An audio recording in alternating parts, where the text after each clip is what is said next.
dan subscribe supaya video saya selanjutnya teman-teman tidak ketinggalan. Terima kasih, langsung saja. Check it out.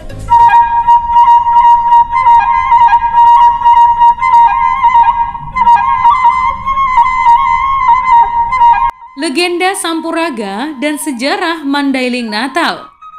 Dahulu, Sampuraga dan ibunya tinggal di tempat daerah Padang Bolak. Keadaan sangat miskin di tempat ini, sehingga menyebabkan Sampuraga berkeinginan untuk merubah kehidupannya. Ya, dia tidak ingin pekerjaannya hanya mencari kayu bakar saja setiap harinya, teman. Ia ingin menjadi pemuda yang membayangkan masa depan yang penuh harapan.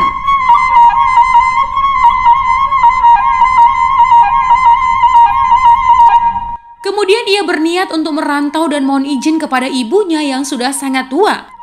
Singkat cerita, Sampuraga meninggalkan orang tuanya dengan linangan air mata.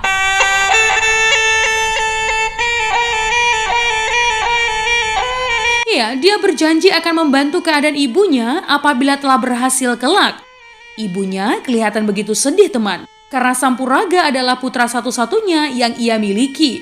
Dengan terpaksa, ia melepas kepergian putranya dengan tetesan air mata.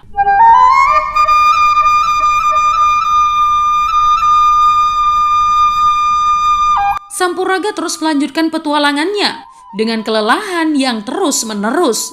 Setelah beberapa lama, sampailah ia ke Pidelhi atau Pidolo sekarang dan berdiam di sana untuk beberapa waktu. Kemudian dilanjutkannya perjalanan ke desa Sirambas, teman. Pada waktu itu Sirambas dipimpin oleh seorang raja yang bernama Silanjang atau kerajaan Silancang. Di tempat ini Sampuraga bekerja keras, yang merupakan kebiasaannya sejak masa kanak-kanak. Raja pun tertarik, teman, dan ingin menjodohkannya pada putrinya. Tentu saja Sampuraga sangat senang, ya, setelah mengetahui hal ini.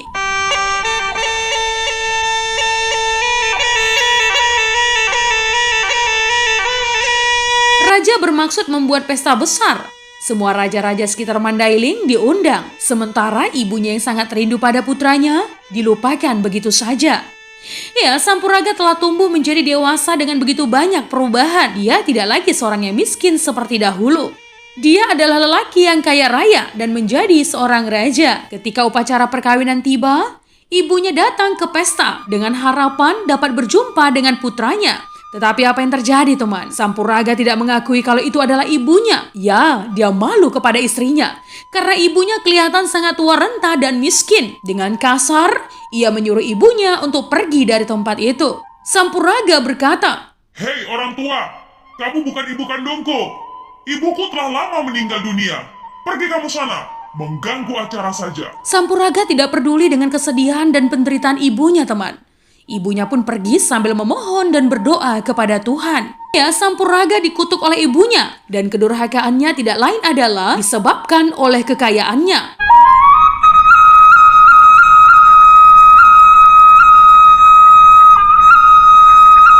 Dengan linangan air mata, ibunya memerah susunya. Sampuraga lupa bahwa ia pernah disusui oleh ibunya, dan atas kehendak Tuhan, datanglah badai yang sangat besar.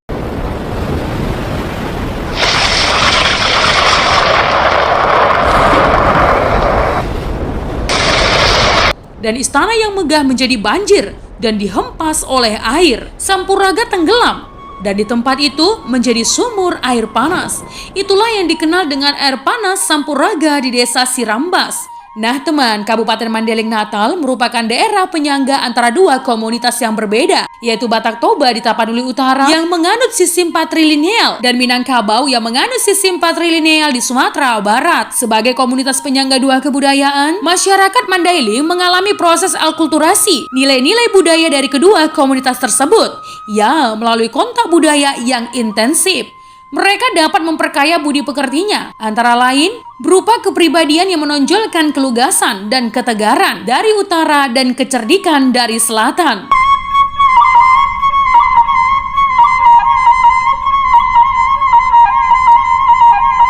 Hal ini berarti sejak penggalan akhir abad ke-14, suku bangsa di wilayah bernama Mandailing sudah diakui. Sayangnya, teman, selama lebih 5 abad, Mandailing seakan-akan raib ditelan sejarah.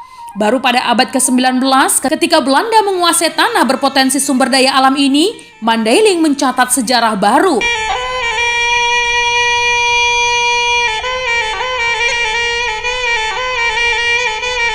Iya, terdapat beberapa versi nama Natal. Ada yang mengatakan bahwa bangsa Portugislah yang memberi nama ini karena ketika mereka tiba di pelabuhan di daerah pantai barat Mandailing, mereka mendapat kesan bahwa pelabuhan alam ini mirip dengan pelabuhan Natal di ujung selatan benua Afrika. Ada pula yang menyebutkan bahwa armada Portugis tiba di pelabuhan ini tepat pada hari Natal, sehingga mereka menamakan pelabuhan tersebut dengan nama Natal.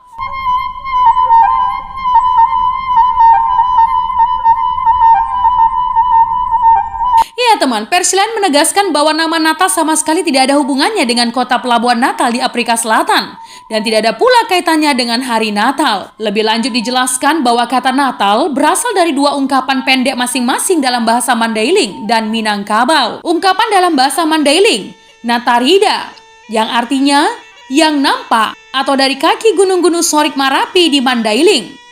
Ungkapan ini kemudian berubah menjadi Natar. Sampai kini masih banyak orang Mandailing menyebut Natar untuk Natal, termasuk batang Natar untuk batang Natal. Ungkapan bahasa Minangkabau, Rana, nan datar, kemudian menjadi Nata atau yang artinya daerah pantai yang datar adalah salah satu versi tentang asal-muasal nama Natal. Penyair besar Mandailing William Skander menulis sajak monumental. Si bulus-bulus, si rumbuk-rumbuk, mengukir tanah kelahirannya yang indah dihiasi perbukitan dan gunung. Terbukti tanah Mandailing mampu eksis dengan potensi sumber daya alam, seperti tambang emas, kopi, beras, kelapa, dan karet.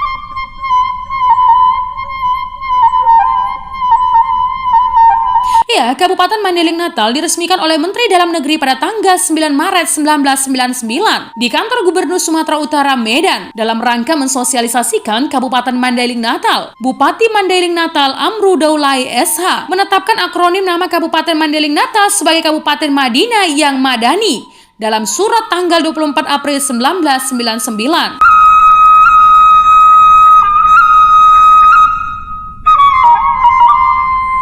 Ya teman, Mandailing Natal terletak di perbatasan dengan Sumatera Barat, bagian paling selatan dari Provinsi Sumatera Utara. Penduduk asli Kabupaten Mandailing Natal terdiri dari dua etnis, masyarakat etnis Mandailing, masyarakat etnis pesisir. Nah teman, masyarakat Mandailing Natal terdiri dari suku etnis Mandailing, Minang, Jawa, Batak, Nias, Melayu, dan Aceh.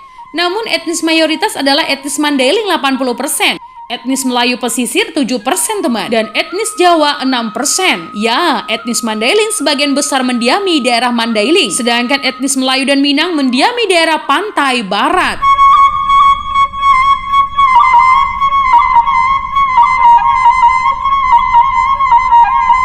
Nah teman, itu tadi adalah legenda Sampuraga dan sejarah Mandailing Natal.